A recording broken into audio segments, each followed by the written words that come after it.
अहिल्यानगर शहरातील केडगाव येथील दुहेरी हत्याकांडातील मुख्य आरोपी संदीप गुंजाळ उर्फ डोळसे यास जामीन मंजूर झालाय। अहिल्यानगर येथील मौजे केडगाव भागातील वार्ड क्रमांक 32 मध्ये निवडणुकीच्या कारणावरून शिवसेनेच्या 2 शिवसैनिकांची हत्या झाल्याप्रकरणी संदीप गुंजाळ उर्फ डोळसे आणि इतरांच्या विरुद्ध कोतवाली पोलीस स्टेशन मध्ये 7 एप्रिल 2018 रोजी विविध कलमांन्वये गुन्हा दाखल होऊन अहिल्यानगर जिल्हा व सत्र न्यायालय क्रमांक 3 एम.एच. शेख यांच्या न्यायालयात सेशन केस क्रमांक 26/2019 ची दाखल झाली आणि या केसमध्ये जिल्हा न्यायालयाने आरोपीचा जामीन नाकारल्याने आरोपीतर्फे उच्च न्यायालय मुंबई खंडपीठ औरंगाबाद यांच्या न्यायालयात दाखल केलेला जामीन अर्ज 876/2025 चा उच्च न्यायालयाने 22 सप्टेंबर 2025 रोजी मंजूर करून आरोपीला जामिनावर मुक्त केले।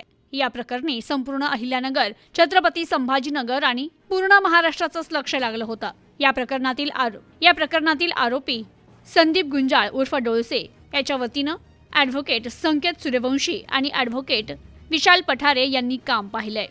Bureau report, news today 24, Ahilyanagar.